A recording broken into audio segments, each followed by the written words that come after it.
Bonjour et bienvenue à ce 9e épisode du Devoir des Anneaux. Quelques minutes d'informations olympiques bien tassées chaque midi, livrées par l'équipe du Devoir. Ici Valérie Duhem avec Carl Rétino-Parazelli. Bonjour. Jean-François Nadeau aussi. Bonjour. Aujourd'hui, au menu, difficultés canadiennes sur l'anneau de glace, le pacifisme olympique mis à l'épreuve et le hip-hop qui mène aux Olympiques.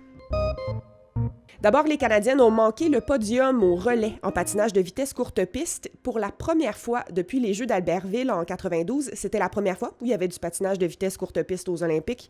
Le quatuor a été disqualifié en finale, tout comme les Chinoises. Ça veut donc dire que les gagnantes de la finale B, les Néerlandaises, ont accédé à la troisième marche du podium derrière les Italiennes et les Sud-Coréennes. Donc, quand on pense que la finale B en patinage de vitesse courte piste, c'est pas pertinent, ben ça peut des fois se révéler une belle surprise. Ouais, les Néerlandaises regardaient la course depuis l'extérieur de la patinoire. Ils n'en revenaient pas de voir qu'ils avaient gagné une médaille. Mais oui, c'est surprenant, 2 équipes sur 4 qui sont disqualifiées.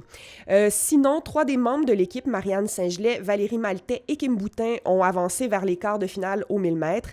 Chez les hommes, Charles Hamelin a été pénalisé en qualification du 500 mètres. Donc, il n'avance pas. Il ne fera pas les rondes plus avancées. C'est une chance de médaille, encore une fois, qui s'estompe pour lui. Son coéquipier, médaillé d'or aux 1000 mètres, Samuel Girard, lui est passé en quart de finale. Chez les hommes, il reste encore une épreuve de relais, la course de la dernière chance pour Charles Hamelin. Encore une fois, c'est une épreuve dans laquelle le Canada a été médaillé vraiment plusieurs fois.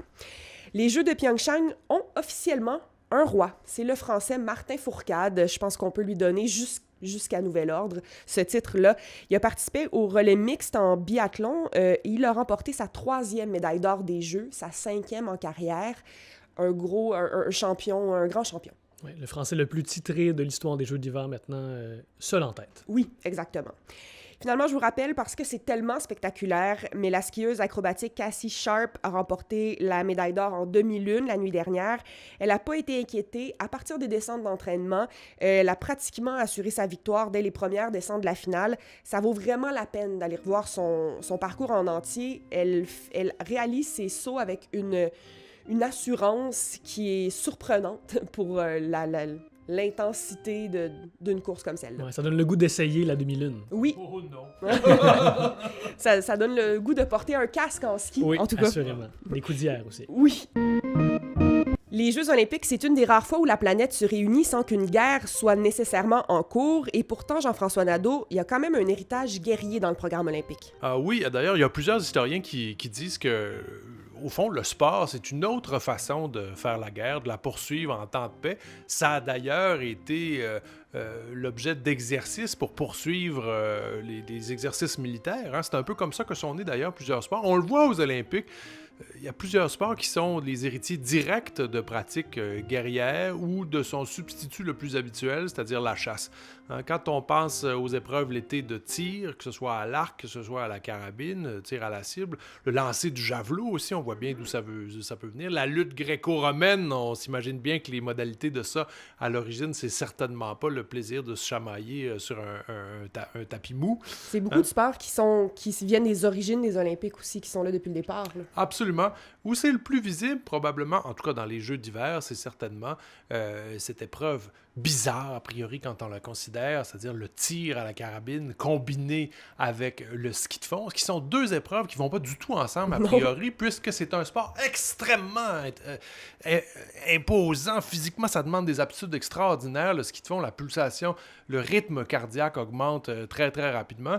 Et il faut combiner ça à une sorte de retrait, de pause qui permettent de tirer. Idéalement, les tireurs, vous le savez, tirent entre les pulsations cardiaques. Alors, là, à réussir à faire ça en ayant un rythme d'enfer en ski de fond, c'est proprement invraisemblable. Et ça vient directement d'une pratique guerrière. Dès le Moyen-Âge, on a des troupes à ski dans les pays scandinaves notamment. On voit les chasseurs alpins en Italie pendant la Première Guerre mondiale aussi s'illustrer brillamment. Là, c'est carrément des soldats sur ski. Absolument.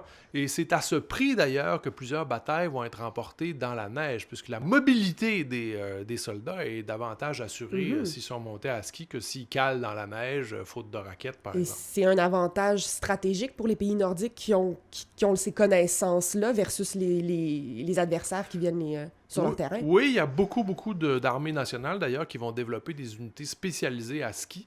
C'est le cas avant la guerre, par exemple, des Autrichiens, en fait des Austro-Hongrois, puisque l'Autriche n'existe pas à cette époque-là, des Suisses, des Italiens, beaucoup d'Italiens militaires vont être là-dessus. Ce qui fait qu'à partir de 1924, c'est un sport olympique aux Jeux de Chamonix. Ça va devenir un sport de démonstration dans la suite, mais cette épreuve-là, si je peux dire, prend ses lettres de noblesse pendant la Seconde Guerre mondiale, puisqu'en Finlande, entre le moment où la Russie et l'Union soviétique est à ce moment-là, pendant brièvement, l'allié d'Hitler, va tenter d'envahir la Finlande. Il y a une grande bataille à la fin de décembre 1939 qui se poursuit jusqu'au début de 1940. Asuo Musalmi, appréciez ma capacité à prononcer dignement le finlandais. Magnifique. On s'y croirait. Qui va réussir avec seulement 11 000 soldats finlandais montés à ski pour la plupart, à repousser 45 000 soldats soviétiques. Même chose en 1941, lorsque les armées d'Hitler sont aux portes de Moscou. On a des images extraordinaires de ça, où on a des soldats de l'armée rouge, comme on l'appelle, qui déferlent littéralement sur les nazis, qui sont médusés tout à fait de voir tout d'un coup une armée montée à ski fondre sur eux. Et qui ne sont pas du tout équipés pour leur répondre. Absolument pas. Et donc, cet intérêt pour le biathlon qui se maintient très fort dans l'univers militaire va réapparaître dans les Jeux olympiques, mais seulement en 1960, pour une seule épreuve. Puis, depuis, on a développé toutes sortes d'épreuves combinées, mixtes, de différentes longueurs et tout ça. C'est plutôt intéressant de voir ce rapport à l'armée, aux militaires, imprégner la nature même, l'origine de certains sports aux Jeux olympiques. Merci beaucoup, Jean-François. Merci, Valérie. Il n'est pas monté sur le podium olympique lui-même, mais notre personnalité du jour se cache derrière les rois de la danse sur glace, le couple Tessa Virtue et Scott Moir. Il s'agit de Samuel Chouinard, qui pourtant ne s'est patiné que depuis quelques années. Avec les performances incroyables de Virtue et Moir, on a pas mal parlé de leur entraîneur, l'ancien couple royal du patinage artistique au Canada, Marie-France Dubreuil et Patrice Lauzon. Ce sont également eux qui entraînent les médaillés d'argent, les Français Gabriela Papadakis et Guillaume Cizeron, et les Américains Madison Hubble et Zachary Donoghue, qui, eux, ont terminé au 4e rang. Samuel Chouinard, lui, c'est le chorégraphe de l'école de danse sur glace menée par Dubreuil et Lauzon. C'était d'abord un professeur de hip-hop, c'est un danseur professionnel.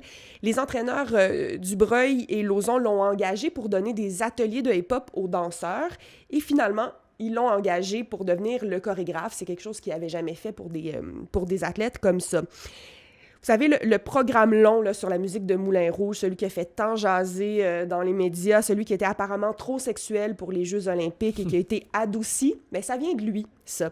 Le couple Virtue et Moir ont souvent dit que pour eux, l'important, c'était de retourner, ils avaient une grande volonté de retourner aux essences de la danse pour leur routine sur glace. Et c'est dans cette optique-là qu'un danseur, plutôt qu'un patineur, est pertinent pour les imiter. Samuel Chouinard a aussi créé la chorégraphie du couple de patineurs artistiques, ce coup-là, Juliane Séguin et Charlie Bilodeau, les Québécois qui ont terminé au programme long leur meilleur résultat à vie. En fait, ils ont obtenu, lors de ces Jeux olympiques, ils ont terminé au 9e rang. C'était une première présence pour eux. La danse sur glace, on parle donc d'une chorégraphie sans saut et sans acrobatie. Ça mise surtout sur une grande musicalité, sur des mouvements précis et fluide. Fait intéressant, c'est quelque chose que j'ai appris pendant ces Jeux olympiques. La Fédération de patinage décide, en prévision d'une saison donnée, d'un patron de danse imposé. Donc, si vous trouvez qu'il y avait beaucoup de rumba et de rythme latin pendant les Jeux olympiques, eh bien, c'est parce que c'était le programme pour 2017-2018, incluant donc les Jeux olympiques. C'est pourquoi les numéros de danse doivent être renouvelés à chaque année pendant la saison estivale. Et c'est donc ce que fera Samuel Chouinard dans les prochains mois, on pense. Ouais, et on voit que son apport a été important parce que on voyait les compétiteurs s'exercer sur la glace et compétitionner, donc.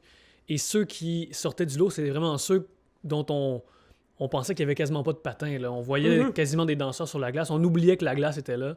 Et on voyait vraiment des danseurs. Et on voyait aussi à l'entraînement, certaines vidéos que Radio-Canada nous montrait, donc Tessa Virtue, Scott Moir, qui s'exerce hors glace et ça donne une drôle d'impression, mais on voit que c'est peut-être pratiquement pareil. Là. Il faut être bon danseur pour être bon danseur sur glace. Exactement. Et les routines sont d'abord créées à sec, sont créées en gymnase, là, pas sur la glace. Carl, dis-moi donc, est-ce qu'on surveille ce soir et demain matin? Beaucoup de choses à surveiller. D'abord, du patinage artistique, c'est la clôture de la compétition avec cette fois l'épreuve individuelle chez les femmes. Et on aura un possible doublé canadien. Il y a 2 Canadiennes donc intéressantes à surveiller. D'abord, Caitlin Osmond, 2e lors des derniers championnats du monde. Et sa compatriote Gabrielle Daleman, elle 3e lors des mêmes championnats. Mais il faudra aussi surveiller 2 Russes. On vous parlait la semaine dernière de jeunes athlètes dans différentes disciplines qui sont très jeunes et très performants. Les Russes en patinage artistique, c'est particulièrement le cas. D'abord, la championne du monde en titre, Evgenia Medvedeva, 18 ans seulement, et sa compatriote encore plus jeune, 15 ans seulement, qui s'appelle Alina Zagitova, gagnante des derniers championnats du monde junior. Évidemment, ce sera ses premiers Jeux olympiques, mais elle pourrait faire de très très belles choses. Donc le programme court est prévu à partir de 20h. Pendant la nuit, on surveille également du ski de fond pour ceux qui surveillent avec intérêt le parcours de notre Québécois Alex Harvey. Une dernière épreuve pour lui. Avant-dernière épreuve, parce que là, ce sera le sprint par équipe en compagnie de son compatriote Len Valias. Il lui reste quand même le 50 km classique qui lui a permis de remporter une médaille en championnat du monde plus tôt cette année. Donc, c'est peut-être sa meilleure chance, mais entre-temps, il pourra participer donc à ce sprint par équipe. En gros, comment ça fonctionne? C'est 2 athlètes qui se relaient en parcourant 3 fois chacun une distance de 1,5 km. Il y a 2 demi-finales. Les 5 meilleures équipes de ces 2 demi-finales passent en grande finale. Donc, si vous voulez suivre ça cette nuit, les demi-finales, ça commence à 3h du matin. Et la finale, si Harvey et son compatriote s'y rendent, c'est à 5h30. Il y a également du bobsleigh demain matin, donc la finale du bob à 2 chez les femmes à partir de 6h40. On surveille Kelly Humphreys et sa coéquipière, Félicia Georges, qui sont présentement 5e à 34 centièmes de seconde de la tête. Ça peut sembler bien peu, mais en bobsleigh, c'est quand même un écart à combler.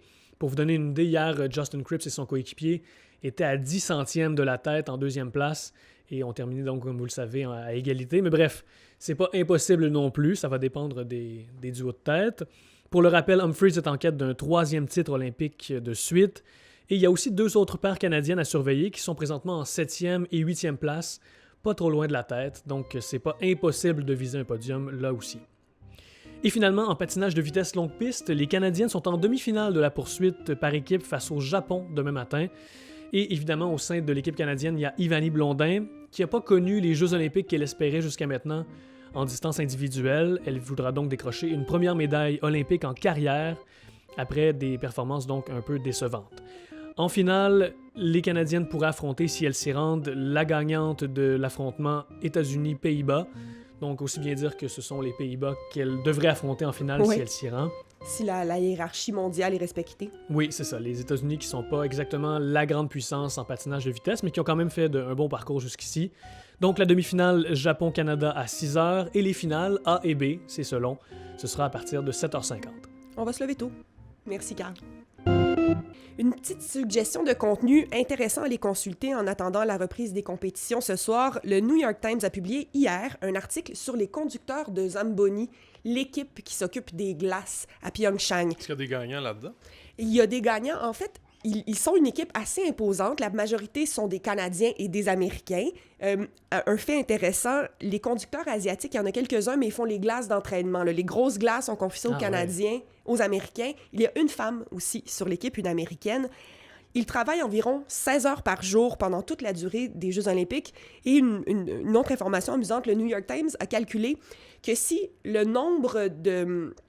l'équipe de Zamboni était un pays aux Jeux olympiques, il serait la 22e nation la plus représentée, puisqu'ils sont plus d'une trentaine. En fait, donc c'est un contenu très intéressant à les consulter sur le site du New York Times. C'est tout pour ce 9e épisode du Devoir des Anneaux. Merci, Carl. Merci, Valérie. Merci, Jean-François. Merci, Valérie. Merci à Guillaume Levasseur au son. On se retrouve demain.